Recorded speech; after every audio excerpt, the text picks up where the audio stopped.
Hello and welcome to the GFW Radio Podcast. This is the podcast for May 15th, 2007. And I believe, if I understand correctly, this is not coming out of a whiskey nerd intro this week, is it, Sean? It's not, because you killed that shit. Oh, come on. How'd you do that? I shot his spirit down.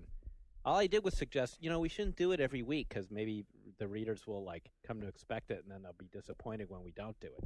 So maybe now, in fact, they are disappointed. That's not what happened, Jeff. What? What happened? I don't know, man. Don't conceal the truth, man. I don't know. You're saying people didn't want to hear that shit every week. And when I said people, I meant me. Oh, all right. No, I love Whiskey Nerd. I but do. just to let it be known, it wasn't that I ran out of ideas. Not by any means. I actually showed you this part of the script for a big. And I lolled, didn't I? I think you lolled just reading it. I did. I lolled just reading it over a name window. So I think maybe next week we'll see. Actually, what I want is a GFW message board thread. A We Want Whiskey Nerd back thread. Sorry, who was that? That was me. Sorry, that was Darren. If they want it back. Oh yeah, I want it back. That's my vote. I didn't introduce us. I'm Jeff Green, the editor-in-chief. With me today is the usual gang. Ryan Scott. Darren Gladstone. Sean Elliott. Sean Malloy. Hi, everybody. Hello, Jeff Green. We're a little bit cranky here. This group today. Kill me now. Kill me now. No, yeah, we're all right. We're all right now. After Sean has you decreed made it. Whiskey Nerd go away, I'm out of here. Nah, I'm just playing. So let's get the show on the road. What have we got? We got a lot to talk about. Notice that I have a printout this Why don't week. you tell me what we got to talk about? We got a lot to talk about this week. I was on One Up Yours on Friday. Not to toot my own horn, we don't have to talk about it. I'm just saying. The reason I brought that up is because when I did the One Up Yours podcast, Skip handed us all of us on the podcast, this whole frickin' sheet, this agenda. It's like an Excel file. It is. It made me feel real shitty. I was like, God damn. Does he do it in Excel? Yeah, they do, but that's because they have so many specific news items that they run through. Yeah. So I printed out something for us here. Pretty good. Is it pretty good? Yeah. Yeah, it's helping us so far, if you can't tell. Yeah. So far, we're right on topic. See, topic one is meander for 5 minutes. Talk about the list. By talking about, that's like the band comes on stage. So we've got this piece of paper taped behind the speaker over here, and it reminds us that we're going to start off with Freebird, and we're going to follow up with Freebird. And if the asshole with the lighter in the air that asks for Freebird, we'll play it again. All right. So organization, not my strong suit. Well, let's get right into it, shall we? Let's start off today's podcast with what you're playing. Oh, God. You like that better? I like Man, that. I feel like such a douche right now for being a part. Now, what's that about? You got what? You got some people after your appearance on One Up Yours. You got some people that didn't like your voice. It was unfit for radio. They said It was one guy. One guy said one guy is but like critical mass on the internet. You're right. If he uses caps, represented millions. He used caps though, dude. I agree with you, F Bandito 101. I think that he has a terrible voice for the radio. Yeah, I should have said, you think I'm nasal? Wait till Ryan Scott's on. Yeah, that kind of sucked. That bothered me. Well, use your. It's kind of like what we talked about before. You get the conversation. one negative thing. Mm-hmm. So then I got off the internet and I went over into my wife and my mom who was staying with us because of Mother's Day. I was like, do I have a nasal voice? But I pointed out, I'm like, then if they were you kind of listen quiet. For one, this isn't radio. This is a bunch of us sitting in like a broom closet. This is modern radio. Yeah. Well, it's not modern. I don't know, whatever you call it. But then, okay. Then in addition to that, I mean, it's like distinction is good if you're going to be on any kind of like audio format. And I mean, Howard Stern sounds like he ate, Brillo pads. And I mean, Adam Carolla's got a goofy sounding voice. I don't know. I mean, it's like, you're right. You want a suit and tie that's the personality style you of need. speech that's cleaner than a bar of soap. Right. Also, not to name names or pick on anybody, but Shane, he's got kind of a nasally voice. There's nothing distinct about the nasally voice chair. I guess I was nasal voice for the day. And then some other guy said, keep the PC gaming nerds off our podcast. That was another one. That was another negative. The long story short, you learned a lesson here, and that's that. Stay in my place here at GFW. That's your role. Right. I can be nerdy and nasal here. No one will pick on me. Not as many. When a message board kid uses caps, he is critical mass. What, the entire world has, did he use has caps aligned on that? itself against you. On my nasal voice? He did my memory, and that's all that matters here for facts. So. That's right. As he types code, as he types sigh. I had fun on the podcast. Type in sigh. Since we're already off track, we haven't even not even even gotten to our on topics. track. I just need to do a quick rant then to add. I mean, To add to the ramble. Well, I've criticized the use of sigh, and I've especially criticized the use of like shift 8, sigh, shift 8. Yeah. But I have to add, like, for the new like Asperger term of the week is like whilst. I mean, Whilst. where's this shit coming from? If you're from UK, okay, fine. But I mean, like, if you're some 13-year-old from, I don't know, name some random ass city, Milpitas. from Butt Fudge, and like, and you go, whilst I agree with the comments of the previous poster. I mean, it's like, Hey, they talk like that in Middle Earth. I He's just allowed had to do it there. They do talk about that in Middle Earth. I think it's a way to sound a little more intelligent while actually not being. No, it's not. It's another one of those things that's gonna like just Attempted change pomposity. like English usage, like conjugations for the word bias, like rather than he is biased or anything, it's just like you is biased or you are biased. You are bias. I mean, but I mean, 20 years from now, that will probably be like if you pick up like the MLA handbook or something, that will be the proper way to conjugate bias. You think that's going to work and its whilst way into? will have replaced while, and then some future hero will prophetic turn it back to literature about while this. by being Well, a damn, rebel. if those were the rules, then like there would be no rules on your and your anymore by now. Ryan, don't contradict my harebrained theory. Do you think maybe "te" is now part of the common vernacular? You think? No, it kind of is. I heard law, like you'll hear lol in conversations. Yeah, like you because will. everyone just agreed. They're like, we passed the point where no one actually thinks that anyone is like legitimately laughing when they type that. So you'll say it now in an ironic way, like someone like bombs at a joke, and you're like, lol. Yeah. I refused to actually type "lol" for the longest time. I did not get on the "lol" bandwagon because I was like, I'm not laughing out loud at all. Just not even That's inside. why I think ha ha ha. It's been easier to like just go and use that. Or mild forced smile is what I want to say.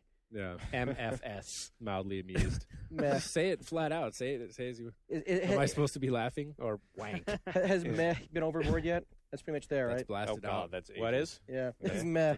That's used Meh. out. It's so shame. It's a Yeah. shame. I enjoyed using that one for a long time. Okay, so we're how many minutes in now and haven't talked about shit yet? 8 minutes. Awesome. All right. Okay, So much for my typed out sheet here. let's All bring right. that ish What back. you did. Okay, so let's bring it back. What you playing?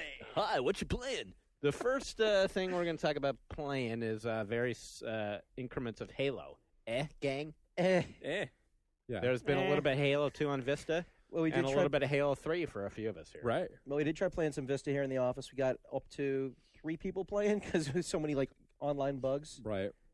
What happened with that? Well, Tell the dear listeners. well, the short version is there were a lot of upgrades that needed to happen to the live service, and for PC, and we had connection issues. Just trying to get a game up and running was enough of a trick. But we were able to deathmatch on small Yeah. maps, which is fine with 3 players. And I mean, Yeah, in I my mean, we- mind, if you have I forget the name of the maps that we were on. It was basically the one that's for Halo Vista. It's a remake of one of the favorite tournament Warlock, I think? favorites from Halo 1. Right, whatever. Anyway, but anyway, But, so I it's mean, that map's fine. It's actually fine for one-on-one play, too. Mhm. So we actually had 3 working Vista machines in here that could play Halo 2. Yep. And It was cool using that interface to go on, I mean, like all you do is press your home key and you bring up what you're used to getting when you press your magic X circle key in your 360 controller. So it brings up the Windows Live. Yeah, yeah, very all familiar, all the stuff that you're used to doing. But you you just know, hit that key and it the one brings thing that up. the one thing that kind of bums me out though about that is it's got a fraction of the stuff you could do on like when you the same button press when you call it up on the console. Uh-huh. You could do a lot less on the PC. Is that just right now? Right, or- right now. I mean, hopefully they're going to build in some more stuff, but like, that's one problem. The other thing is, it should be kind of built into the OS at this point. So if I hit the home key, or if I could key it to something, like, even whether I'm in a game or not, it kind of calls up that guide, so I can hook up with people in another game. My or- understanding is right now you have to actually be in a game Exactly. to I use see. that key. That so you is- can't run live in down in Exactly. the bottom taskbar like you would Steam or something. That's exactly what I'm saying. I'm like, going to go ahead and call that retarded. That's majorly retarded. yeah. Because how is someone gonna like hit you up and say, "Hey, let's play"? What's it called? Right, What they- is You it have to be called? playing already. I mean, They can't because you'd have to be. That's ridiculous. I mean, I technically, guess you would I- use AOL Instant Messenger. Well, I'm not gonna. Well, I'm not gonna know until. I'm not gonna know until like we get copies of Shadowrun in, because that's the first instance where you're gonna see people like on like basically on consoles and PC trying to hook up at the same time. So maybe there's like something built into like MSN Messenger where you can, if you have that running in the background, it'll pop up a message. But still, it's kind of retarded that you have to have the game running in order to like connect up. That's all stuff they'll be able to counterproductive. fix, though. Yeah. I mean, like that seems like a no-brainer. Yeah. I'm not worried about that. I was more worried about when we were playing how it feels like running at exactly, running, not performing, but you're physically your Master Chief model running in the game at the exact same speed as Halo 2 on Xbox.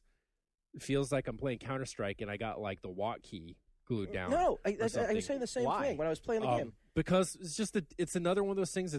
So much is based on perception, but with the interface, because you're able to like mouse look super fast, so you can whip around and you're used to that, and you're like, I can look so fast, but why am I like tiptoeing? And you're like, come on, move, motherfucker, move. But this is actually the speed that Halo 2 runs. But it is, and actually, that's perfectly, and it feels ideal. I mean, that speed is very carefully tuned on the Xbox game. No issues with it, but because of the difference in the other interface, it really feels like you're crawling through, you're walking over through someone's fat mom's ass. Actually, I got to correct you on one thing though. It's a minor point, but like I noticed this. I noticed the same thing as you, and like I plugged in a controller just to see the difference, right? So because it's key to an analog stick, you can actually walk versus run. I mean, like it's all relative. It's still kind of going pretty slow. But there's only at max speed though. It's still max speed. It's max speed, but exactly. But it's still kind of with the analog just makes it so you can go even slower. Right, exactly. I mean, it's kind of relative. But the thing is, so you start to appreciate the speed of like a power walk when you're exactly. able to, like, actually. But it's just kind of funny. It's like they jack up. Like that's the jacking up of their speed. Yeah. But it was interesting to me because it just seemed like when you put it with the controller, it's like, oh, this is fine again. But it just the bottom line, it just seems to me is that this game is ported.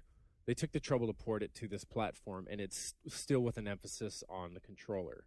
And it just seems so weird. And if the emphasis is on the controller, then why did they port it? That's what's so weird. Like the textures are flat as hell, and like I think I might have mentioned this on the podcast before, but like you watch some of the you walk up to some of the human textures, and it looks like a serial killer with a mask on. Yeah, we did that. Okay, I did mention that. Okay. No, I mean every time it comes up, we talk. I mean, we've got melted mannequins. Sure. Okay. No need to go into that then. But it's the dude from the first graphic novel, A Preacher. Exactly. What else we got? So far, we're not overwhelmed with excitement for Halo 2 for busted Vista. textures. Oh, and here's another thing that I really loved is that the required game settings is on the Windows Experience thing index. It's a 3 out of 5.9, and in order to get it running, and it's chuggy at that, is a 5 out of 5.9. Is this unbelievable to me? Wait, 5.9?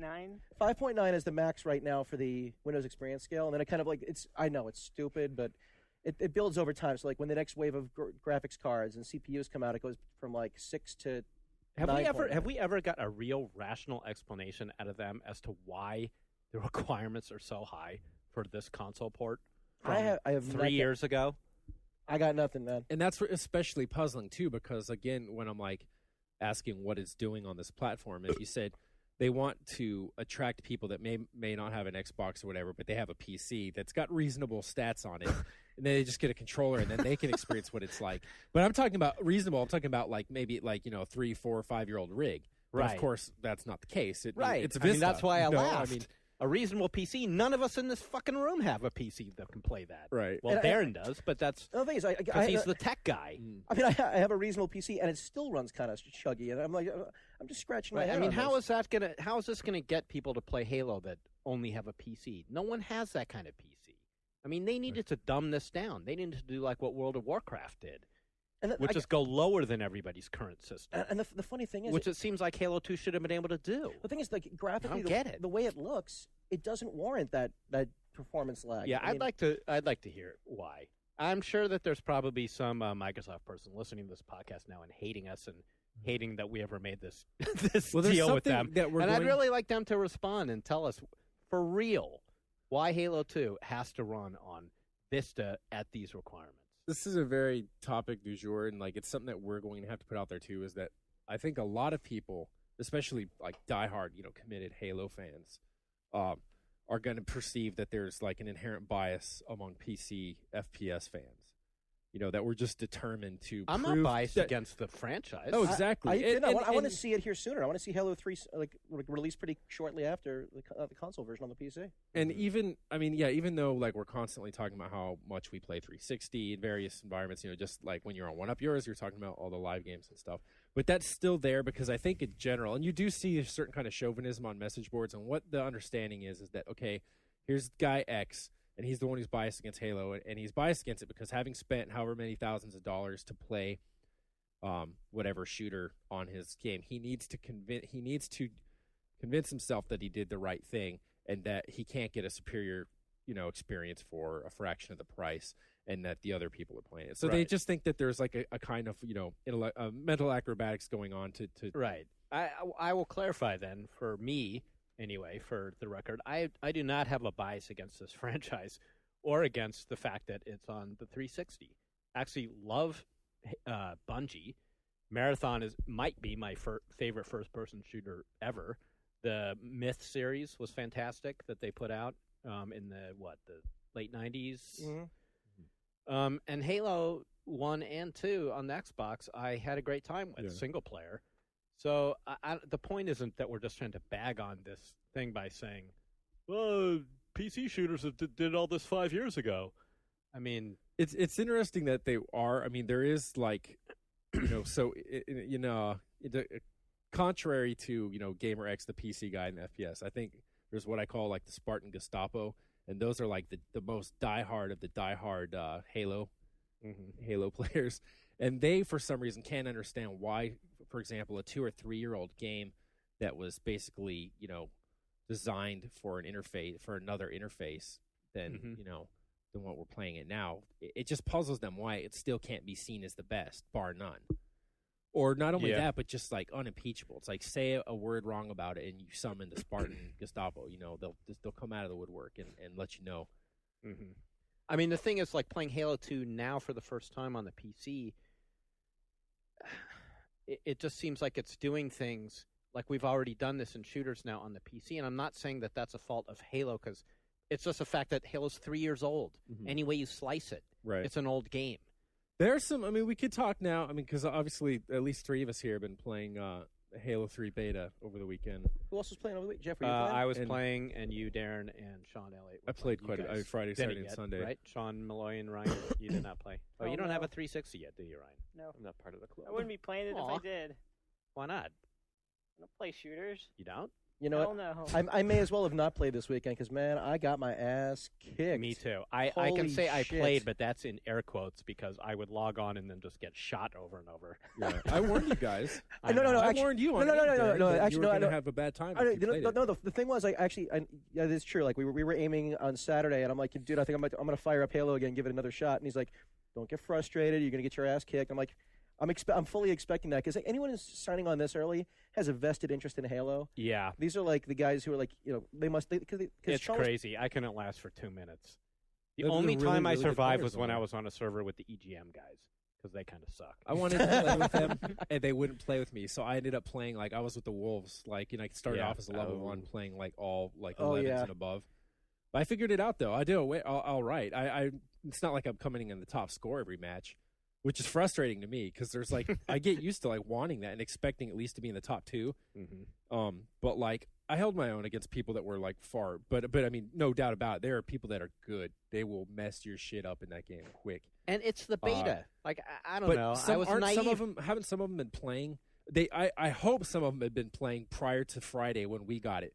I know that the beta had been available because if though in the course of Friday evening, if in the 1 hour since I got that code, they got to like level 13 or 14. I know. That's some diarrhea socking. I mean, I know. That's like true. That's diarrhea. And people knew where all the cool shit was already and how to access all the secret places. It was driving me nuts. You'll be what you want to do is find. There might not be find friends, agree to go and explore the map, look where the spawns are for all the things. Messing around with the power up with the deployable power up stuff now. But here's the thing: I was thinking if Halo 3, if in some bizarro alternate world, Microsoft actually had the cojones to release Halo 3 for Xbox 360 and PC at the same time, we would be psyched about that game. I think we would be more excited about it. I mean, but it would have to be. I mean, again, if they did the same thing they did with Halo 2 Vista, I wouldn't be so excited. I would want to play it on 360 because it's a controller-based game. It's a game designed for a controller, and it does that very well. I mean, it's the standard for that. Well, on that same note, you could, there's no doubt about that. You can always use a controller if you need to on the PC. It's just sad you have to resort to that. Mm-hmm. Right. But at that point, it's like, I don't know. As someone who has a 360, I might as well play that. Yeah, one. Yeah, that's how I feel. Unless they're going to make me use a controller or design it for a controller, then I'll play with my controller machine. Unless they had options that I couldn't get elsewhere. Like, I mean, the downside. This is all old news. They're using the same matchmaking system, or an updated version of it that they use for Halo 2. And it's like when you want to go in and filter for a game, it's like I don't want to go in and randomly be thrown into like a rockets only on map Y that I think is a piece of shit, and I'm the only one that vetoes it. Like, what if I wanted to search specifically? I mean, that's the downside of matchmaking. At the same time, it's great. You're never like sitting in an empty server with a bunch of bots waiting for people to join. But there are a few things though about like even for a console game, there are a few critiques I have, and this is for both. I mean, I guess just continuing to justify the Halo 3 talk by linking it back to Halo 2 Vista. And one is that visually, it's not very remarkable to me, and it doesn't necessarily need to be the kind of game it is. It doesn't really matter, but it surprises me because I still see a good deal of like just eyeballs popping out of their head over it, or it sounds like it. I don't get that either. But hasn't Bungie said though that they're adding a lot of pretty still in the coming months? I've heard. Yeah, but I don't think adding particles and stuff is really going to make that much of a difference because I'm going to argue that it's deeper than that with this game, and I got some stuff to say on that real quick. But for one, architecture is like they Well, I mean, a video went up recently that's kind of like a walkthrough of Halo 3. It's online. Most people have seen it. It's on Game Videos and elsewhere. And as the guys, the Bungie employees demonstrating the game, he's like, look at the water now. We've got this river. And, look. And he shoots a guy. Don't get me started on the water. The body, the body floats in it. And then it sinks or something. He's like, and you'll see stuff going down the river as you play. And everyone's like, oh. It's the Ganges. But yeah. It's the digital Ganges. Awesome. There's a very un-PC joke that I need to make about Ganges. Maybe I won't. About the River Ganges. Now move on. I'll save it for the rest of the show. Okay, but no, the first night I'm in and I'm listening to people that are playing and they're like, oh, I love this, and it kind of struck me as the, you ever play a beta with other people basically that wouldn't ordinarily have access? Mm-hmm. And rightfully so. It's the same way. I remember before I was in the industry, I was invited for the EverQuest PS2 beta. And I was like, EverQuest Adventures? Yeah, this is some serious shit right here. And I actually would I loaded that thing up, went through the trouble, and I was like, my first responses were like, I can't seem to get online. I did that a few times. It took me like maybe a day before I said, fuck this trash. But but you're like, okay, I'm part of something important. This is cool. I should be like respectful. I should be appreciative of the fact that I'm in on this. And they're like, oh, yeah, I love this. Just is amazing looking. It's amazing looking. It's like, look at the water. Did you see the water? And like completely parroting, like point by point, that video demonstration on Game Videos. He's like, watch this. Your guy will float in it. But again, it's like, okay, the water thing. You just bitched about that. But it's Half-Life 2 came out for Xbox One, right? I mean, do you not remember pushing crates in there and shooting them and watching them splinter and bodies go flying in it? Part of the... Like one of the first things you see in the demo, the first Half-Life 2 demo was like bodies floating in the water. Yeah, and all this other stuff. But it's just like, okay, you got some water, But I think the complaint about I'm very curious that Halo, when it was originally conceived, was conceived with the limitations of Xbox One hardware in mind. So when they're designing the world and aesthetic of the world, they're saying, let's work with this. Clearly, we're not going to be able to represent an environment that looks like this, or like a Ralph McQuarrie painting from a Star Wars design or something. We're not going to be able to do that. So let's create a minimalist aesthetic based on our limitations. So they did that, but rather than saying, okay, suddenly now we have more hardware power available to us, let's rethink this and say, it would be like if Half-Life 2 looked structurally the same as Half-Life 1, where the offices all were basically the same and stuff, and I think it's kind of a curious move. I mean, there's definitely a distinct, the world of Halo is definitely distinct for it. Mm-hmm. But at the same time, it just seems like it's kind of shackled to it to me at the same time. Like, these are basically designs that were made for the Xbox One, and there's nowhere to go with them now except to put more dimples in them, put more rivets and stuff, maybe put a little more corrugations in the shiny purple material or make it a little shinier. But it's not quite... I mean, and this is the multiplayer maps. Again, there could be some crazy, mind-blowing surprises in the campaign. But Halo 2 was very much that way for me, too, over Halo 1. You know, it was it was very limited. One quick point before I get too far and I forget it. First of all, I think that Halo was originally planned for the PC, so I'm just wondering how far along in the process that architecture was laid out for the PC version. So, I mean, even then, it would have still been very limited. Right, but I'm just saying, like, if you look at a game like PlanetSide, which has very much that same kind of chock-a-block, like here's generic architecture. Yeah, Planet. I mean, it's so many games look that way. Exactly, and so I don't think it was a matter of the Quake, hardware, arena maps and stuff. I don't think it's a matter of the hardware in that case. I think it's more just a matter of just kind of like the intentional design. But it was designed for. I think it was designed for the hardware. It is intentional design, Right. but No, it was designed with the but hardware limitations in mind. Well, I think maybe the textures, like laced over that architecture, might have more of an impact. Well, it's more than that. It's more than texturing. It's the actual detail of the architectural models. I mean, like if you look at the difference in the structures in Gears of War or something, for example, we've got cornices and filials and all this sorts of elaborate stuff going on. I'm not saying that Halo needs to be that way. Or if you look at the materials and stuff in a Crisis or other stuff that's coming out now, or even in Half-Life 2, which is getting on in years now. I mean, at the time on Xbox One, they just polygon count would have limited it. They didn't have necessarily. They didn't have the mega texturing techniques. They didn't have the various things that Unreal Engine 3 uses that allows them to compress like massive detail into single, textures and stuff. But as you said, like we have no idea what they have in store for the single player, right? Right. Exactly. And so these three multiplayer maps that are out now, who knows? They might have just been designed just to show off the weapons for now. And again, it doesn't and I mean, this is a nitpick in that it doesn't really matter all that much for a multiplayer game that's based on, the spirit of competition and all that, in the same way that you're like StarCraft looks like ass, but it doesn't matter. It's like chess at this point, so right. You're not going to criticize and putting too much detail on the chess piece doesn't do anything. And not that, I mean, Halo is definitely not chess or anything, but you can make that argument. There are other things that bother me right now. One, and this you could fix, is that on the beta, it's radar only. You can't turn that off in the way that you would normally. That's just crazy to me. I mean, for one, when I play, I always have to readjust and say, shit, I got to look at this radar in the corner. I'm so not used to doing that. It's like anathema to a PC shooter because it basically amounts to like a low-end wall hack, and it's also motion sensor based. So if you find a nice camping spot and you hide there, it's motion sensor. Yeah, you crouch down. I didn't even know or that. stay still, and you can you crouch walk and you'll disappear on it. But But that explains a lot. I would have got fragged anyway. It's not going to change anything. No, it wasn't going to change my frag count, but still. But what you're doing for me, I mean, it is an integral part of the way that people are used to playing that game. But for me, I just can't stand it. It's like you can figure it out. You're like, oh, look at that. You just quickly intuit where they're at. So ricochet a grenade around a corner, boom, I get a kill because like I saw them. I just don't like that, and I don't like the grenades coming at me that way. Or like so when you're saying both Halo's when cheap, you're both huh? like no, it's not cheap at all because you both have the ability and you both have the limitation. But it's just like something that I assume we're going to be playing this beta from now until September or when they release Halo 3. I thought it was more more limited. What's that? I thought it was just a few weeks, this beta. I could be wrong. Oh, that they're going to turn it off on us? Probably. Yeah. I have no idea. Okay, maybe so. Weird. I don't know. But, I mean, it's like if I'm going to be playing all that time, I would like to be able to turn that off. I actually had notes. There was a lot more I wanted to say about. But maybe we shouldn't, though. It's Halo 3, which isn't coming to the PC until 2058 or something. That's true. Not that we're bitter. It'll be coming to Microsoft Bob 2.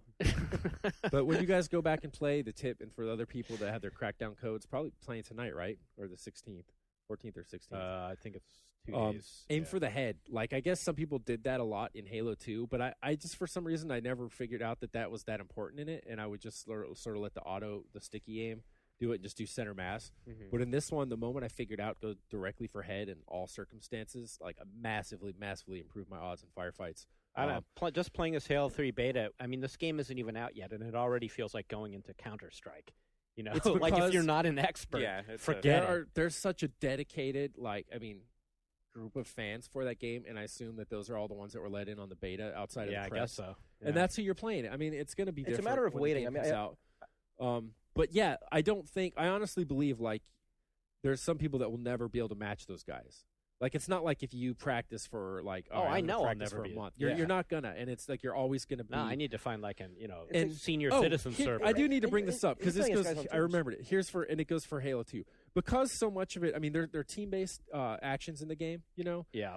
But I don't know. I don't get the same sense of like if I'm playing Battlefield or something, and I help the team, or you do something from the team, but you're not necessarily the top scorer individually, or the ability to be a top scorer without actually having to do a bunch of like hardcore fighting. I mean, it's not necessarily how I play, but I know that a lot of people will play it and enjoy it that way.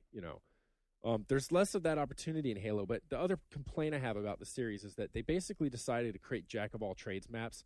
So rather than say this is going to be a CTF map, or this is going to be a territorial domination map, or a murder ball map, oddball in the game, they basically create one map, and then they have to shoehorn all these into it. Yeah. And, of course, they do a fair job of that, but you're always going to have circumstances in which the map could have been better manipulated for the mode you're playing. So, for example, in a lot of the maps that you're playing now, you'll see ATVs, four-wheelers and vehicles and stuff. And I would say they're exclusively for CTF, for flag running, or for quick access to territories or something, or like in something that's time-sensitive, like, oddball. You might be able to find some justification, but they really are death traps, in my opinion, in the game. But when you're playing it on They're Slayer, especially Team death traps Slayer, if you try to drive them upstairs like I was. yeah. But if you're playing like Slayer, Team Slayer, it's like, okay, why is there this beach on this map so far away from all the action? Or why is there this back area? I mean, I don't know. I personally prefer like the way that Team Fortress did it, where they would have like a variety, like if it was a push-pull map, if it was territory, whatever it was, like the map was designed just for it. In the end, it means that you have to make a lot more maps to get the same amount of stuff. But I did find it interesting when I played with EGM Friday night. We did one round of is it called King of the Hill? I don't know what it's called there. Yeah, sure. Like I had a lot of experience in Battlefield in the old days and in other games like that of not doing the killing-based objectives, right, and of scoring up big points for that because that's great for people like me who suck. So what I found in playing with those guys is they were all totally like still keyed on fragging each other, and so I just was racking up massive points doing the. Well, that's how that works though, because it's like, say if someone's holding the ball. Right, on oddball or something. All there is to do is to kill the other guys so that they have a diminished chance of killing your ball holder. You just you just run up to the hill and get control of the hill. Right, but you want to kill them so that they don't kill you and take over the hill. It's always like a kill. It's not like there's classes. It's not like you're going to be. No, I wasn't like the. And the last thing I wanted to note is that they have those deployables now. You can get a shield, and that you basically pick that up and you drop it. It puts a bubble shield around you. There's a jump pad. None of it's really exciting or unique to the game. I mean, they exist in various, under various other guises and other shooters and stuff. But one thing that's curious to me is that they have these spawned out in the world in the way that you'd have an overshield or invisibility or something. Power-ups. Now, if you're playing CTF in a map like Blood Gulch or something, what I wonder is why not have them in your base so that your team is able to say, okay, we have one shield, we have one jump thing. Who's going to take it and where are we going to use it? So you're like, okay, we need to capture territory 4, but it's wide open to sniper fire.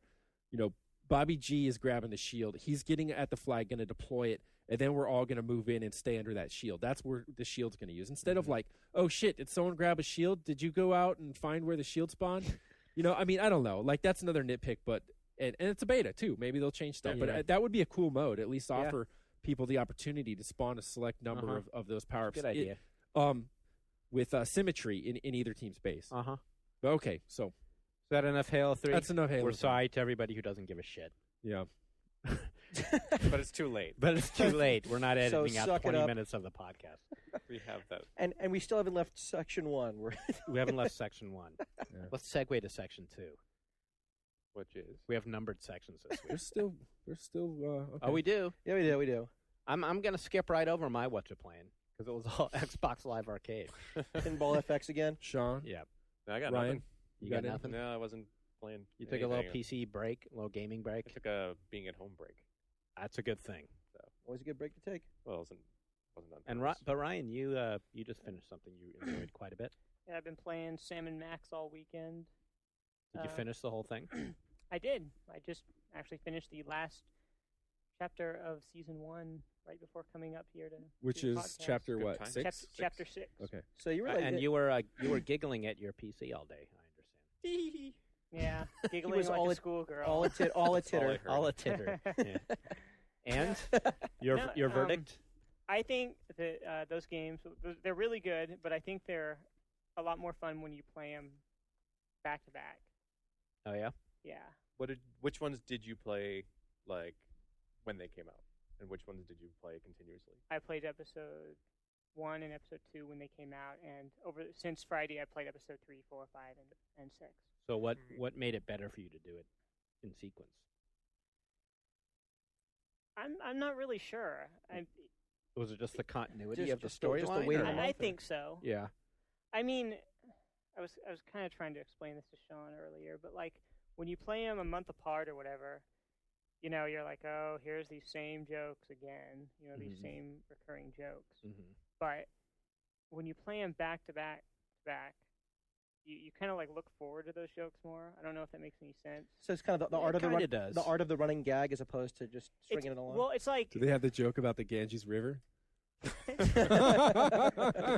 I don't think they. It's had so that. okay. Let me Director's just cut. say it because Uh-oh. they might want to include this in the next one. But it's the best part. Have you heard about Ganges coffee? Yeah. What about it? The best. You have to say it in a No. stereotypical accent, which I won't use. But the best part of waking up is Grandpa in your cup. Oh man. Nice. Oh, well. Come on, dude. I prefaced it. Said it was bullshit. All right, Ryan. Is that Get joke back- in there? Back to Salmon Max. Yeah. Okay. So yeah. If we can. Salmon Max. Pretty So good. thumbs up. Thumbs up. It Ha- definitely gets better toward the later half of the series. Yeah. Yeah. Does it wrap up satisfyingly? The end, chapter 6. It does. There's actually an ongoing story. It doesn't seem like it at first, Mm-hmm. but So how would you put Setting this up season compared 2. to the original Salmon Max game? Is it in Oh. Is it in that league? it's not. I can't say that it's as good as the original Salmon Max. I mean, that game was. But it's good enough to stand on its own, though. It is. I mean, yeah. You don't have to play the original. And game how about Yeah. to today's Into this. gamer who maybe necessarily hasn't played a adventure game either before or maybe in years? I think these games are a lot more accessible than like the old school Sierra, LucasArts Adventures, or whatever. Why? They don't make you feel stupid. Yeah, they wha- are easier. Are they easier? Yeah. Like I think I was maybe once or once and a half. Maybe I was stumped. I mean, in the 5 episodes I played. I think they get a little tougher as they go along. Mhm. Episodes 5 and 6, noticeably so. Yeah, I only played episode 1, and I found that the puzzles that I had to think about a little more ultimately did have like a straight up logical solution as opposed to like the kind of goofy logic of the old LucasArts games, Yeah. where it was like you couldn't just think if you thought how would this work in the real world, there's no way you would solve the puzzle. Mhm. Right. You had to think, in like cartoon logic, which Was it there was consistent quite a bunch cartoon of that. logic though? There was still some cartoon There logic. was, but in the old games, I know Like the In thing is, every it has game to there have was- some logic, whether or Yeah. not it's like real world or it's like it has to be a consistent logic. Otherwise, you're just like, I mean, how do you figure anything out? you right. know? Well, in the It's old like- old games, there would always be at least one puzzle where I'd be forced to go to the walkthrough and I'd read it and just go, "Oh my God, there's no way No in way. hell I would have ever got that." And Yeah. usually Every involved time. combining a few items in your inventory. That's of always the 2,000 trickiest. Items. Yeah. You're just like, oh, I was supposed to combine the honey with the comb with the string. Okay. Yeah. And that was supposed to be some sort of like Right. compass. right. But I didn't find any of those really Well, I only played episode 1 of Right. 6. I mean, they're so- all. But I think you know, like most of the puzzles seem pretty much on par with not early spoiler, but using the gun to shoot a hole in the cheese kind of thing to make Yeah. the Swiss cheese. It's kind of like They get Stupid- harder than that. they get harder yeah. than that, but it follows that kind of like logic. I think it does follow a more logical thread than previous Mhm. LucasArts games. And the one puzzle that like blocked me for a while was the one where I was supposed to drop the bowling ball on the guy's head. Oh. That And got once to I me did at it, I was first. like, oh, duh. That's one of the things that occurred to me immediately. Like, I look out the window, I see this dude, I have this bowling ball. Well, so you figured that It's out on your Sam and own? Max logic. I you kept know? like banging him on the head with the bowling ball right up front. I mean, right while he was there, and it would always say, or he would turn around as you were doing it, saying, "I see you." Mhm. So I knew I was on the right track. Right. I knew that I was supposed to hit him with this, but from a distance. Yeah, and they do telegraph like when you're on the right track but screwing up. They tell you that use that, but use it a little differently. Basically, a lot. So you're right. Probably a little more forgiving these than the old ones. Yeah. And never hard enough to make you really frustrated. Never so easy that you feel insulted. Mm-hmm. You know, they pretty much kind of got it just right. Mm-hmm. So are they going to sell it now as one whole thing, or they are? They are. Yep. Yeah. A retail version. Oh, yeah, cool. It's going to have all 6 episodes. It's going to have all the little animated clips that came out between each episode. Mm-hmm. I don't know, probably some other extra stuff. Sean Elliott, are you going to play it? Yeah, I should be playing it on GameTap. I'm still in that position with the PC that can have one game on at a time, and maybe it'll be Sam & Max. Although tonight I'm tempted to do Lord of the Rings Online at long last. That's that's like a what? Really? It's like a large install. It is a large install. Yeah, I'm just committed. I'll have to take off IL. That's a good 5 gigs on there. I think. Wow. So Lord of the Rings Online has actually infested its way into your brain because It's just because my friend Rory's playing it, and I play games with him, and he's griefing it like crazy. He's got some really good stuff going. He's not actually playing it. He's griefing. Hey, that's the way to play it. Well, right. That's playing. No, you're right. You're right. No, sorry, I didn't mean to make that strategy distinction. No, I grief in that game. Well, look, collecting until you can come up with some better shit than collect 35 of these or 45 of those fucking things or kill 100 of those, then I'm gonna go and fucking play like the same as you and your stupid flute. I talked about this on One Up Person. Yes, I know. I do grief in Lord of the Rings Online. Yeah, you admitted it. I do. It's and when I paste you the aims of the stuff he's telling me he's doing, you're like, all right. No, I told you on AIM today. I was playing Lord of the Rings Online earlier doing today. Any of the quests they got for you. Yeah, think about what's more fun: summoning a pet of your own that lures like 40 enemies to it, and then dragging the pet over to some other bystanders, and then dispelling the pet so that all the mob just attacks the other dude, and then you running off, but singling out the people with the undefeated or undead or whatever thing. or go collect 15 mushroom caps. Of course, griefing wins. Griefing always it's going to be wins. fixed pretty soon. Yeah. Like that. If the developers made that as a mission, we wouldn't have to do it. Yeah, you're right. It is fun to watch the Undying guys start whining in the chat channel that they're no longer Undying. I just like typing stupid shit in the chat window just to piss people off because this has the most like. I mean, people goof off in this game, but more than any other MMO game I've seen, people like not very humorous about. I got a lore. hero of the web that they really need to break down those MMO like RP versus. Yeah, like I said, looking for a group to kill Tom Bombadil because his prancing and singing is pissing me off, right? Which is an obvious joke, and there were a few LOLs I got, but some guy did a tell to me and it was like that's which he spelled TAHT. That's sacrilege, which he spelled, phonetically. Yeah, sacrilege. And I thought he was kidding, but he wasn't. It's like, you can't kill Tom Bombadil. It's like, first of all, you can't kill him. So I was obviously kidding. It's impossible to grief him. He's an NPC. He's like Tupac. Second, it was a thought crime. Even typing it was a thought crime. Typing it was a thought crime. Yeah, don't do that again. And then the other thing I did me, today was, that was you. Yeah. I pissed you off, Sean. I'm sorry. I'm still crying. Do you run into characters from the books? The Fellowship? So far, you run into Aragorn. Does he look like the movie Aragorn? No, they don't have the movie license. Oh, you should complain about how these characters don't look enough like in the movie. No, or like in real life is what you have But to they probably picked the hairstyle that looks kind of like him, close. right? Yeah. Yeah, the other thing I did today was I said, hey guys, I just found the One Ring. And I sold it to a vendor. It doesn't get more stupid, and it's hardly humor. That's not even and yet some guy still's like, bullshit. He types. No, it's real, really, really. Yeah, that's bullshit. Really. That's good. Okay. So yeah. So I do encourage you to install because you'll probably have a lot of fun. I would. I did that even all the way back in my first experience with that kind of game was Phantasy Star Online. And if you can call a 4-player game an MMO. But you go in the lobby, exactly maybe there's massive. 20 people, and you tell them hey, I got the Egg Blaster or something, and I want to give it away to one lucky player. And then you just do the usual. You go so you drop into a world with 3 people that want to do it, and you say, all right, you guys all stand out here. I'm going in the dungeon, and I'm going to drop it in a spot. And then we're going to start the race, and the first one in gets it. And then I'll just drop like $1 or whatever they call it in there, and then I mean, just routinely just do stuff like that. So I want to bring it to the world of the Lord of the Rings. I encourage that. We those people needed to. Also played a little of Arma, formerly known as Armed Assault.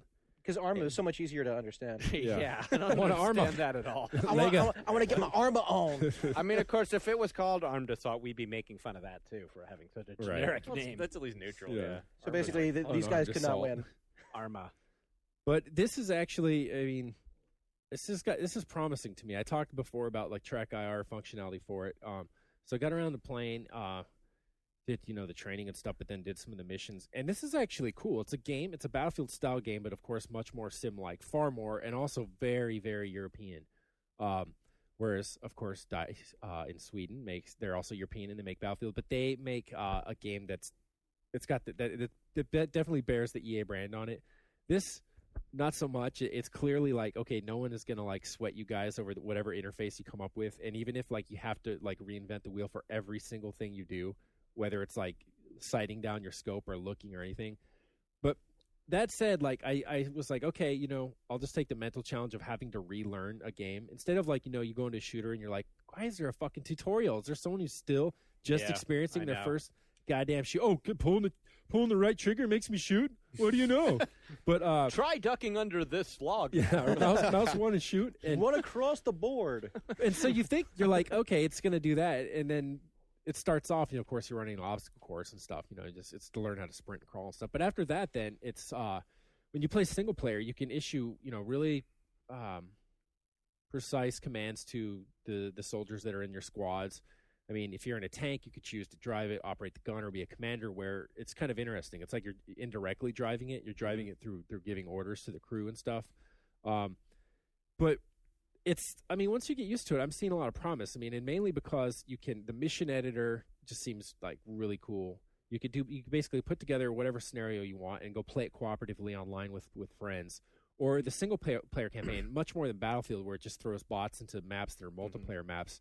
It basically takes and it adds scripting and dialogue and creates like a series of encounters through it. And it's definitely, I mean, if you want a really PC centric shooter, it's buggy and the interface is gonna like annoy you as you're easing your way into it. But I don't know. I think I'm liking it so far. I could see myself becoming converted to it pretty quickly here. Well, these are the guys who created Operation Flashpoint, which basically was Battlefield before there was a Battlefield. Right. So, I mean, it's just kind of like an evolution of what they started, and I totally agree with you. I mean, I was having a fun. I mean, I'm still kind of like mired in the tutorial stuff, but it's complex. But I think it's a little rewarding at the same time for getting through it. We gave Operation Flashpoint Game of the Year back in the day. Yeah. And I got to remember to bring my Trek IR in and play. Oh, yeah, I want to know how that works out. I want to see it. You can see me gipping out. We'll have to talk about that shit so much. I want to see you put that video up online. Walk down Market Street in San Francisco with that thing on. Oh, God, my girlfriend found it in the drawer the other night. Really? It was like if she found like a fleshlight or something in there, It's like worse than finding a butt plug in the drawer. Yeah. It's like, she like pulled it out. Here's my headset. It was like she pulled it out like with two fingers, letting it dangle. Seriously. And it was just like a golf visor, but it has a little like metal clip apparatus on it. And she was like, "What is it?" Because it's like, how far is this going to go? You know what I mean? Like, when are you getting to the teledildonics or whatever they call it? Like when you come home and you're the internet, you're sitting there with like suction cups on your nipples and a flight stick between your legs. Did she really wonder if it was something awful like that? No, she knew it was nothing like that. But I mean, it was definitely a look of disdain and contempt on her face as she pulled it out. Because I had to I played that thing in privacy. I admit. So you haven't worn that with her around? I haven't. You don't really wear that with pride, It's just. But I'm like, what can I say? She was like, every time we go to a friend's party and they got like Karaoke Revolution or something, the girls get all drunk and sing on that bullshit. Like, why would it be any more embarrassing? Don't be ashamed. Having that than singing like the goddamn Gin Blossoms or something on Karaoke Revolution. Wear it proudly, Sean. Put it on your head and get it over. That's for you if you're listening, Melissa. You heard that. Till I hear it from Melissa. Darren, any more about Arma? No, that's it for me on that one. But before we jump on over to many other things, I have been this weekend playing even more of a preview build of Overlord, and I know I've talked about this briefly in the past, and it's a game that no one is really talking about. I keep looking online to see if it gets any more buzz out there, but it really is. It's like Pikmin meets Gremlins. It's a lot. You've been hyping. You've been liking this game. I have, and it's like one of those things where like if they follow through it with it, and the multiplayer, they have some cool multiplayer options coming up, and So you're playing the reviewable though. No, it's not. It's a previewable. Oh, okay. So anyway, I did like Pikmin. Right. I mean, it's just like there's action, there's a little bit of puzzle solving, and it's pretty straightforward. But at the same time, it's open-ended enough that you have like these morality choices inside the game. So if you want to like destroy the villagers and loot the town, you can do that, and the game responds to your actions. So like the people will fear you and leave like sacrificial virgins up, or you could play the relative nice guy, and they'll just kind of like let you slaughter their sheep or whatever. I mean, it's sacrificial virgins. Sacrificial lambs. There you go. They'll give you the stems and a paper plate of I can't come on the time of twigs and seeds, stems, twigs, and seeds, or they'll give you like a big like spear of pine. Isn't like it? The whole thing is based on your jaw, right? I'm sorry, man. No, but it's one of those things. I just when I get more builds, I'm gonna totally pimp this to you guys so you could at least check it out because I think it's worth your time. But if it's lame, we're gonna call you on it. You know what? Call me on it then. But I'm having a fun time. I turned Sharky onto it. He's having a fun time with it. Wow. And that's one of those. If Scott Sharkey likes it, he'll like it. He hates everything. Sharky hates everything. I think that, like the one thing I forget, we were joking about it earlier, and he says to me like, "It's the game that if Peter Molyneux finished a game that was fun and saw it through to the end." Ouch. Yeah. Well, that's pretty big. That's a pretty big praise. Pretty big praise. God, I can't even talk. Whilst we talk about that, two pretty big. Okay, well we're through segment one. It took us an hour to get through segment one. We ran the gauntlet for one. And there was still more, but right. I'll leave it off. I had that bitch about downloadable content. You're right. To be continued. To be continued. We have 6 more segments to do. Holy Jesus. We're obviously not going to do them all. We'll do at least one more when we get back from this break. We'll be right back. 3, 2, 1. You're the best around. Listen to EGM Live, the weekly podcast for Electronic Gaming Monthly, available every Monday for download at egmlive.oneup.com or podcasts.oneup.com or the iTunes Music Store. Sweep the leg. Sweep the leg, Johnny. Sweep the leg. See, we're back already. So fast. Did you miss us? Do you want to do your little rant, or should we just move on to the next thing? The downloadable content thing? Well, we could. I'll let it go into because we want to talk about Hellgate pricing. We got we had Bill Roper on the podcast last week for 2 hours, and he was fantastic. He's welcome back anytime. We talked a lot about Hellgate, but the one thing we didn't talk about was the one thing that a lot of people wanted to know about, and we weren't avoiding the question. We're going to talk about it right now. The only reason we didn't actually was we were kind of in this weird place where the magazine wasn't quite out yet, and the magazine is actually the place that broke all the news we had the about the exclusive pricing. story. We knew about the pricing, and it wasn't yet out on the interwebs, so we didn't want to blow it. Yeah, and undercut our own issue. Right, but in the meantime, it actually got out right around the time of our podcast. So, and that's the problem. Is like as soon as that issue hits like Zinio or whatever, right? I think had we known, we would have just called him on it because. But I got to say that... Well, not even calling him on it. It's just kind of... Well, it's not even calling on him. It's just... Because actually, I mean, I'm in the camp of I don't even know if there's much to call him on. I think that the sort of uproar about it was a little... well, it's this knee-jerk reaction. Ill-informed. Yeah, it was a little knee-jerk. Well, I mean, you do have... Well, let's break it down then. Okay. To break it down, if you didn't see our article or read the million articles, and you guys jump in with the details if I'm blowing it, is that... The shipped out-of-the-box version of Hellgate London, when it comes out, is going to have complete free multiplayer. You can play the whole game multiplayer for free, just like Diablo 2. These are the guys who made Diablo 2. They made Diablo 1. It's that same model. Actually, not just Diablo 2, also Guild Wars. I mean, basically, it's a very similar kind of like online model in that respect. Right. Exactly. So... But what they announced in our magazine is that there is also going to be a monthly paid service called Elite, or I don't know if they're calling it that they're officially. Actually, apparently, like they might be. I guess maybe because of the reaction to the name, They might be changing the name of the service, but yeah. Oh, really? The artist formerly known as Leet. Well, this is a bad thing. It's like interesting. Dana Dane wrote a rap about this back in the 80s, and it was like, you guys don't even know. That reference is lost. No, I'm Wow. just staring If there's at the one corner listener now. who knows what I'm talking about, Cinderella, Dana Dane. You got like the 4 whitest guys in the business. Need to around write you. in on What that do you shit. expect? If I could do the cricket sound effect, it'd be No, like, it's like it's basically that later. like just you don't say you guys got the cool shit and you guys gonna be the pimps of the world, and then the rest of you are like Cinderella scrubbing the floors of your like filthy stepsisters, like that's what like Penny Arcade in a comic strip reacted to, and everyone's just this notion that you basically got the untouchables who like aren't paying for the elite, and then you've got the elite, Right. Well, But the nomenclature elite issue. version is giving you access to things that you absolutely, as far as I can see, don't need whatsoever. I mean, you're getting certain perks. Your inventory, or not your inventory, your bank slots are bigger, so you can hold more shit. You can fast travel between locations. It's that kind of thing. Well, It's there's- like well- extra stuff. well, there's Fast travel. That's not.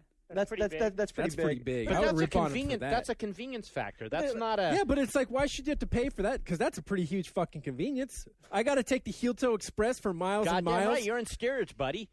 When it's not going to cost them anymore to let me like fucking hit the menu screen and move from place to place. That is a straight ripoff right there. Bill Roper, come back on. I want to be able to. I don't want to take the Heel Toe Express everywhere I go in your game. Pay extra money to get on the people mover. That's stupid, dude. Maybe that one is. I mean, I don't. It's like maybe there are some of the elements that I can understand, like take an issue with. But overall, I mean, like if you play Diablo 2 and you got no complaints about playing that for free, then you're getting that. Plus, you're getting a lot more variety. Yeah, but your with it. friends say we're going in like, Darren, we got to get to the Castle Nargul, and then I'm like, see ya, boo, and then you're like walking, and I'm like, you get a message from me, hurry up, motherfucker, where are you? And you're like, oh, I just got ambushed by a mob. I'll be there in an hour or so. And I'm like, hey, fuck it, never mind, dude. I'm already level 28. I'll just let you do what you're you doing. can go play with some of your other low rent plebes. That's Darren in that case. Oh, You notice? No, I pointed in that analogy. I played myself as the lead. No, but I was paying. Okay, but I guess what I'm saying is, I mean, it really is like I could I mean, I'm kind of on the fence on this myself, because if you think about it, like you're on one hand you're comparing this to Guild Wars, but on the other hand, it's also adding on a lot more than you would pay for World of Warcraft. Right. And so I mean, like, then you could take the flip side and say, hey, it's cheaper than World of Warcraft and it gives you a lot more. They're promising like regular content updates once or twice a month. Yeah. That's actually the biggest part of the That's the elite big thing. thing. It's is just the extra content. The cosmetic stuff is fine. I don't But it's care not- if you it's got not- like a it's not just pet or cosmetics. like a pink sash on your neck or something. That's fine. I mean, You don't covet Like- my pink sash. yeah. I mean, and those are like, yeah. I mean, No, they're talking about like extra, like missions, like areas, monsters, weapons, skill classes, possibly. I mean, like that's the kind of stuff they're talking about, like for rolling out in eventual content. And I think that you compare that with a WoW as opposed to a Guild Wars, and you're like, that makes sense for $10 a month. Yeah, I mean, this is all totally dependent on how much they can pump out. That's exactly it. Because And we that- don't even know. They say like one You're right, big yeah. one a month and maybe another smaller. You're right. It could end Well, up being like and Half-Life that episode sounds 2. good. No, that's exactly it. It's like one of those things where I'm like, it sounds like a great idea right now, but ask me again in 3 months when it's actually That's pretty much happening. what you're paying for, and I think what the reason they give you the other stuff on top of it, I can imagine them all saying, okay, that's enough right there. The whole reason you would even charge for this is to have a team working on additional content at a regular pace, Right. And now, if they say, okay, what if we don't hit our deadlines or something, then you have to still have a reason why you're paying a subscription fee, and that's I think that's maybe where this other stuff came in. Okay. Because like, So it's possible I misrepresented it by presenting it in that order. I mean, really, the main reason you're paying the monthly fee is for That's more at least my guess about Well, like, it's a how the logic went. it's a combination of things. It's the extra Right. content plus the white glove service plus you like as an elite member or whatever they're calling it, you're basically this digital Freemason. You can like build create a guild. Right. But hopefully the game is going to be good enough out of the box that you would never have to do this Right. and not notice. But that's the Diablo thing, 2 not never had notice. additional content, and people are still playing. The only it. time you will notice is when you're in these main hub areas where the different characters will interact, or you can create a filter and say, I don't want to see these people. okay, because the noticing thing, yeah, Seriously? I mean that's huge I think to that's me part of it. because like once upon a time I was very sort of like indifferent to the downloadable content or pro downloadable content because it's like, hey, when I buy a game, it says on the box what I'm getting, and I know what I'm paying for. And it's like if a month later they're like, oh, well, now we've got new vehicles and new guns and stuff, I can't demand it because I entered the agreement knowing that those things weren't there, right? Mm-hmm. Yep. Mm-hmm. However, I played, I'll turn this will be Crackdown, but definitely in the context of Hellgate and to go back. But like, I got the the free downloadable patch for Crackdown on the weekend. And what it does is basically turns the game into a fucked up nightmare. It gives you some good stuff. But at the same time, no, it turns it into like, okay, here's an example. You're jumping around. It gives you an ability, you can turn on like, super level 5 agility or whatever. So you're jumping around. What do you see? There's this flashing light on a building. Well, let's jump up there. I can jump really high now. Let's get up there. Hit that flashing light. You must download content to access this mission. Would you like to download content? Like, no, sorry. Man. Then you're like, you open up a menu, spawn this, or that. Do you want to spawn this new gun? Sorry. And then the menu comes up again. Click here to download the content. Do you want this new Doom buggy? No, click here to download content. And as you're playing, everywhere in the world, you're seeing these constant reminders. And it definitely is like Homer Simpson going in the fucking Itchy and Scratchy land. And they're like, oh, sorry, you can't ride Nargul Mountain. We only take Itchy and Scratchy bucks for that. But it's like, okay, maybe I know. Maybe even if the sign out the front of the door said, a pass to this theme park is only going to get you access to some rides. But then when you walk in and like every other moment you see a giant sign saying, sorry, but your ghetto pass isn't enough to cut it. Like then it gets dumb. It's like you turn the game that I bought into just an advertisement to buy some more shit. Mm-hmm. It's like you can't turn that off. And my fear is also for Games for Windows Live is that because, Mark Rain, when I spoke to him, said, of course, that Microsoft wants the developer to every bit of functionality that's available to a gold tier subscriber has to be visible to a silver subscriber, but a non-paying subscriber. And that way, they're constantly being reminded of how much greener the grass is on the other side. Now, I'm wondering if that goes because Crackdown's clearly a Microsoft first-party game. If it goes to the downloadable content too, where not only do you have to do you offer it and you have to charge for it, but you have to make it like ubiquitous, like the sales pitch to anyone. So it's like I almost regretted getting the patch. I'm like, cool, I can run faster now, but who cares? Like my whole world is just an advertisement to buy some like $8 and can you uninstall it? Can you You can't uninstall patches and stuff on 360 games. No. Maybe someone might correct me if I'm wrong, but I'm sure, not aware that maybe you go into like the save game area, you could probably delete some of the. Delete those? I don't know. That would kind of suck. If I really hope they get rid of the silver and gold tiers it's for such a fucking GFW mess. Live. So that's the thing. Like Hellgate cannot do that. That'll be so dumb. Where like if everywhere you look, there's like the Joneses that you can't keep up with. Yeah, and that's kind of, I'm not in favor of games adding this like first class and coach. That's exactly the analogy I used for the Hellgate story when I wrote it. Was just like it really does. It's like it really is that like I'm still getting to the same destination, but I'm stuck between two fatties and like in coach. I mean, the pregnant woman and like some dude whose arm fat's tripping over the slide chair seat. I mean, what I'm sweating like a hog, ordering drink after drink, and they're making him sweat more. And pretty soon, this dude smells like fucking like a puke burp. Can I get that extra? Sorry, I've been on that. I was on a Southwest flight. I almost missed a flight. It was one of those things where they were like, "Hurry up, sir! You're gonna have to run, sir." So like I run and I get on the plane. There is one seat left. It's totally full. It's a middle seat, and on one side is one of those super fat women who probably should have had to buy 2 seats. Right. And on the other was side, she wearing purple? Why would that have been your mom? I see what you did there. Bam. Dude, we could play mama jokes. I like mama jokes. And on the other side was a woman with a newborn baby. Oh. And as I walked up to the seat, the heavyset woman goes, "Yep, you got the booby prize seat," That's right. which was funny. Yeah. That made the trip. Yeah, it did make the trip. And then but you like them thick like that though, so I know which side you sat on. Actually, I ended up holding the woman's baby so that she could take a nap because I'm nice that way. Yeah. Anyway, very trusting. So I just told that story just to show how audience. great I am. I just want to talk about that seat right now. Okay, so no, but purple.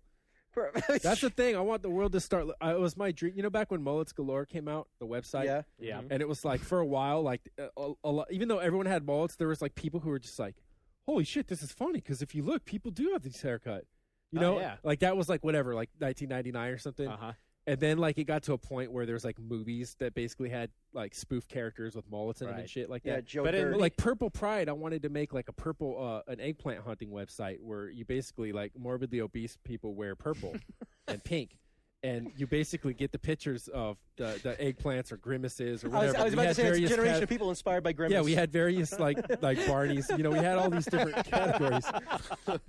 But no, when I worked at a grocery store, that's one way I'd keep saying. We had the eggplant watch, and we had it was like no. Was it kind of like Baywatch? It comes running down the aisle. This is for hombre de tacos in your deli. Start this game, dude, and your life will be so much better. Okay, if they had a purple top or purple bottoms alone, it would be like worth 1 point. You know, it would be if it was a combo of pink and purple, then you would get another point because pink is like the other secondary color.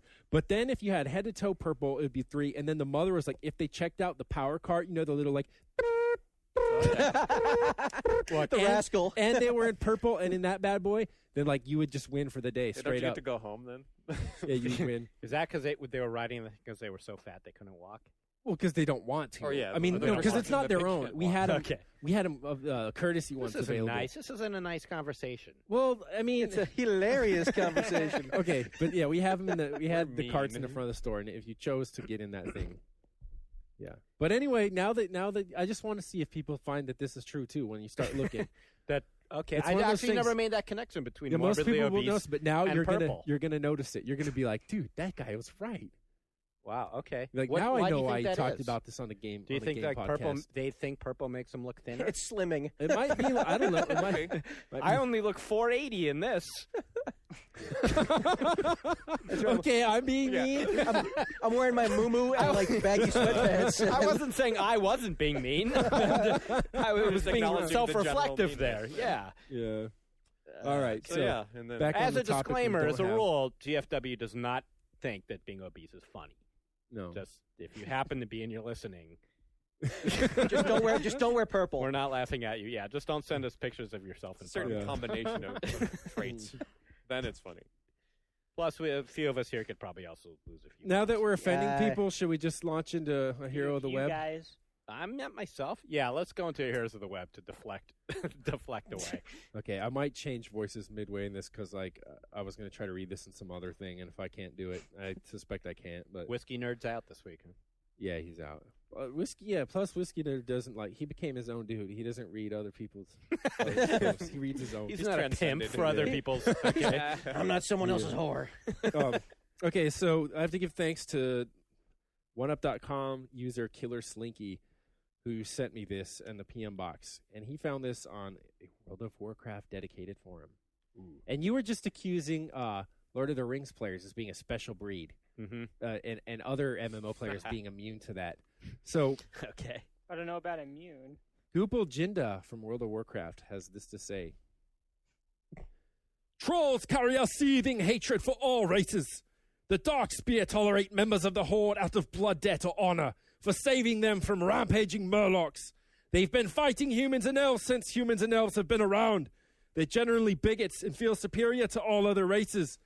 They believe that only the strongest should survive and breed. They believe that so much that they'll let their own young die in the wilds at a very young age if they're not strong enough. I'm sorry, but there's no way that trolls believe in mixing with other races. If they capture an elf or a human, they're going to kill, eat, torture you. Aside from that, it's pretty doubtful that humans could ever survive sex with trolls for a few reasons. First of all, trolls are a lot bigger than humans. Trolls are very primal and savage in nature. There is no gentle hold me and whisper in my ear baby sex for trolls, I'd wager. You've seen Discovery Channel? Yeah, it's probably like that with biting and self-mutilation and tusks everywhere. Human loins could not withstand a troll. End of story. Sorry, Pants, you could never pleasure a troll either. She'd break you in half and be very displeased. Not that she'd ever find a human attractive. Trolls and elves admittedly are more compatible. At least night elves anyway. Too bad they hate each other more than humans and trolls. They're too different culturally, socially, spiritually, and physically from the alliance races for this to ever happen in my opinion. Some Darkspear are going to be more tolerant than normal due to fighting in the Third War alongside old enemies, but that's not going to make enough of them all Goldshire cybers with each other. Wow. I gotta- Goldshire cybers was like one word, sorry. Wow. I gotta ask, when you were listening to this, did any of you else envisioning like Steve Irwin? Like, I was actually just picturing some guy typing that and his wife in the other room going, "Honey, what are you doing in there?" Come rub my feet. Yeah. I got a new purple dress. A new purple nightie. Purple moo-moo. Oh, that's Dude, I could have said circus tent or like no. I'm commenting on that. The dark spiritual. Right. Yeah, that's a little sad. That yeah. It's all true though. But so that I like that. It was a good find for Killer because that was good. Killer Slinky, just the notion that you could role play and actually stop and say, you know what? It's kind of like the dude, like you wouldn't permit polygamy. You could marry Sonic or Knuckles, but you can't marry Sonic and Knuckles. I really like when he It's said like you can marry a troll, but Yeah. you can't be a troll and marry an elf. Like, whatever, dude. Yeah, I also like, like you're that already he down the said, fucking rabbit hole. Like, just marry away. I don't care who it is. Well, I like that he said, especially night elves or whatever. Yeah. Like he differentiated. Mhm. Other elves, maybe not. Why is it night elves? some straight up racism there. Back of the bus with the no dark kidding. elves. Yeah. That's basically, I think that argument probably exists in Star Trek land. It's just Klingons, and it exists in other ones too. Oh yeah. Maybe in Analog Star Wars, everywhere. there's someone that like had that debate about if you could like tap Chewbacca and live. Uh-huh. I'm living proof.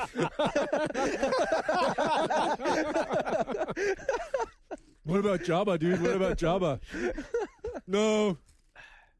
Well, if anybody has any opinions out there on having sex with Klingons, interspecies mingling, let us know. Please. But serious or responses only. We don't permit that shit. No, but it's not only that we don't permit that shit because it's not realistic. It's like you're in a role-playing clan, dude, in a game called World of Warcraft. What are you talking about realism? What? All right. Wow. Okay. Where are we at here? We've been going for like an hour and 10 Darren's minutes. got some pre-E3. Oh, yeah, okay. I guess by the time we are back, if we're allowed to come back to do this again, we will know what Blizzard's next game is. Did anyone here go to Blizzard's website? They have a little teaser up. Oh, yeah, the timeline thing. Yeah, it's just a Mhm. timeline. No, I mean, it doesn't It's say a anything. question mark. that Yeah, it's says- a question. Right. It's not really a teaser. It's not shaped like a Right. Zerg or something. I think I'm definitely fully back in Bill Roper's camp. I think it's StarCraft 2. Yeah, I think Yeah. the I would say that MMO as well. stuff was There's no total doubt. obfuscation. no there. doubt about it. Yep. You think? Yeah, I mean, even Yeah. his argument, I mean, he had several arguments, but the one about like announcing it in Korea, I mean, it's like, come on. You know what? I mean, I think it's gonna be StarCraft 2 as well. But the one thing I'm gonna throw out there is I think they're gonna go beyond just the usual. Here's an RTS. I think they might like every once in a while they just kind of throw things out there. There's some crazy new shit. I wouldn't be surprised if maybe they had an RTS with maybe some MMO elements to it, like I'm pretty sure there's going to be something persistent. a persistent because- world Yeah, conquest map, got it. maybe. They or want something. they want makes that so much money. subscription fee, you know. Yeah. So is that people's guess that there will be a monthly? But it's not going to be subscription World of Warcraft with like aliens. Yeah, it's not, No. yeah, it's, model? No, that's No. what I never thought it would be that. Yeah. Where There was a brief moment where that rumor came up where it's like, oh, is it going to be that? I think it's just kind of like an ongoing joke for me. But I didn't think that I I don't. thought it was too soon. It's just the sheer like number of people that would be required to do a World of StarCraft as well as a World of Warcraft. It just makes no sense. Right. I think it makes more sense if they're setting up a world of StarCraft, whatever that might be, by first, getting StarCraft back out there after 10 years and then doing an expansion and saying, okay, here is the universe you will be going into in World of StarCraft in Right. 2012. It'd be awesome if they just threw everybody for a loop and just announced something completely random. Myth. Could It's be. a dune buggy racing game. Huh? What? It's marathon. No, never mind. It's Warcraft Rally Dude, people would Black cover with that. bobbleheads. People would go insane for that. Remember when Rockstar did Rockstar Table Tennis? People didn't care. It was a True. Rockstar game. They were talking So you about. think they'll Oh, I don't know. Oh, I People don't know. cared about that. It was people in the press that seemed to care a lot. That's what I mean. Yeah. I mean, Well, that's because they wanted the GTA 4 exclusive gravy. Oh yeah, you got a table tennis game? Bring it on over. Bring it on over. I love it. I love it. Yeah.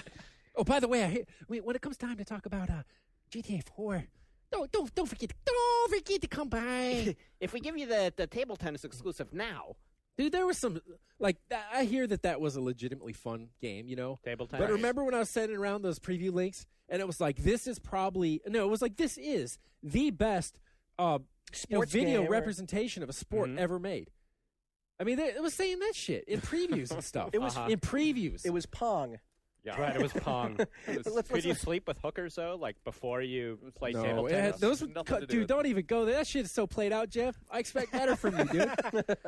It's a Rockstar game. Like, here's a good idea for a headline. Someone's sucking you off while you're playing table tennis under the table. I know, the joke is that it is played out. You do cocaine lines off the table. That was a meta joke, dude. That was very meta. Now I'm happy then. I owe you for that mom joke, man. I'm still hurt.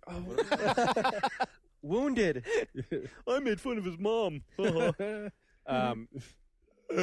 Does anyone remember what started that?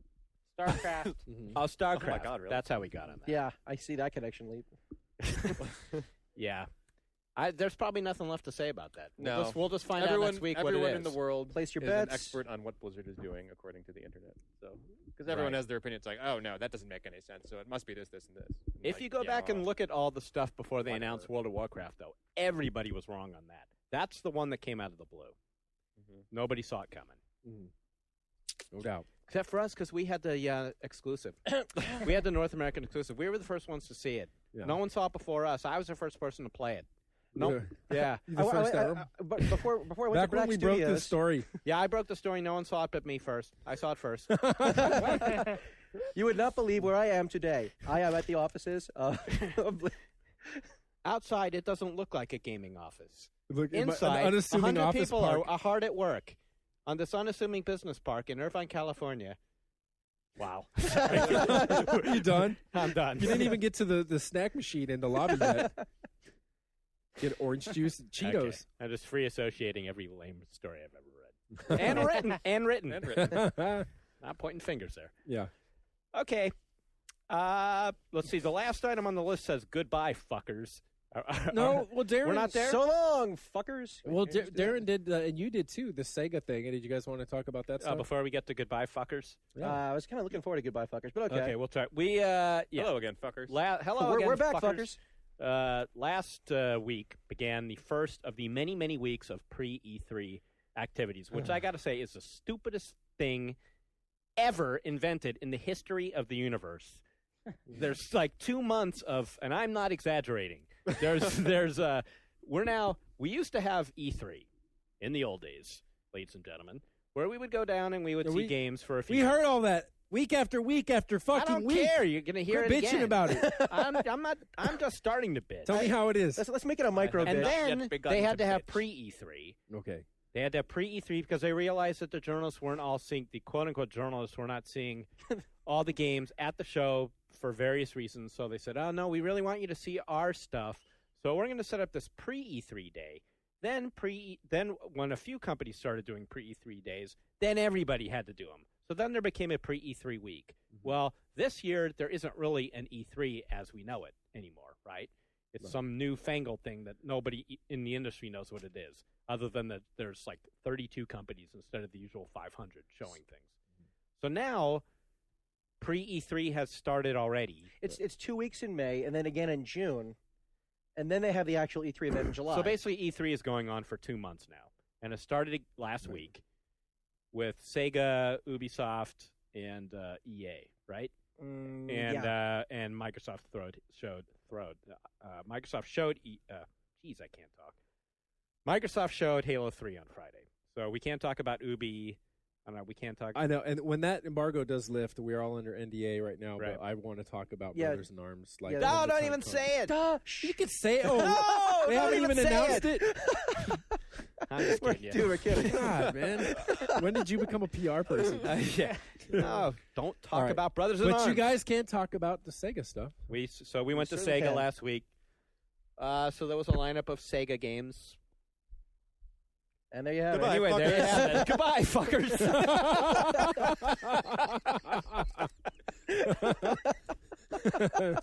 Yeah, we're officially punchy at this point.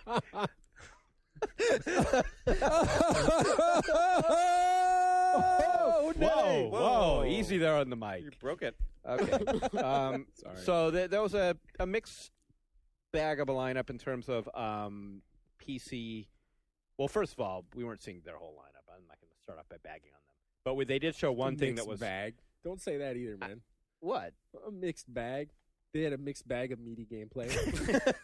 of you gaming, can't make fun of gaming like, goodness. You can't make fun. Gaming goodness. You can't make fun of I'm the first one to ever see it and then start talking about mixed bags and meaty gameplay. Okay. The point is, we saw one game that was leading on the PC that looked quite good. Universe at War. Universe at War. Darren, you want to take that ball? I will take that ball, run with it. I thought it was we've previewed it in the past in the magazine, and it's near future. Earth gets invaded. I don't know how much really people know about the game. Mm-hmm. But, I mean, how much did you know about the game before? I knew very little, even though Ryan had written a story about it and I had edited it. I had forgotten that by the time I actually saw the game the other day. So we should do a story on this. At the wheel. Yeah. Oh, we did? Our captain of our ship, driving it right into the iceberg. Why haven't we covered this? God damn it! No, but so Get Scott in here. So this is the next game from the guys at Petroglyph who did Empire at War last year. Right. Or 2 years ago, Define whatever. Star Wars RTS. Yes. So the two things that kind of stood out to me as something that I thought were pretty cool about this game, it kind of took the hard points that were on this in Empires at War, where you can like basically customize out different components on your vehicle on these larger like base vehicles. Right. So you can change tactics on the fly. Because the one thing they pointed out that I've always noticed in games is that if you commit to a tech tree early on, like you're dead. It just takes 20 minutes for it to actually happen. Right. They were. Wow, Sean Malloy's like ripping apart the sound studio. Malloy is he's so excited he's tearing shit up over here. Yeah. I can't wait to play this game. Roar! The foam. Me rip wall. Fixing it. But okay. But actually, the one thing that kind of got me really into this though, the idea of that, like there are resources in the game. Yeah. But every faction has a different kind of resource to pull from. So like everyone gets a different version of dirt. Yeah. There's no fighting over the dirt? Well, no. So let me give you an example. So the alien hierarchy, their resources pulling like cows and humans and strip mining buildings and stuff, basically using the environment. So if you're one of the Novus, which is robotic, the iPod people, basically. Yeah. That's how the developers call it. Universe at War. But so basically what happens is the robots, they don't rely on the same tech. They work off power, and they have to create a network to get more powerful. So basically, they can create a scorched earth theory and lay waste the landscape and force the aliens into a certain area and set a trap for them. I thought that was one of the interesting things was that they're making it so like the maps themselves, the environments are the resources, which I thought was a cool idea. So there aren't going to be like pools, little pockets of mining areas. It's like the buildings, like Darren's saying, the people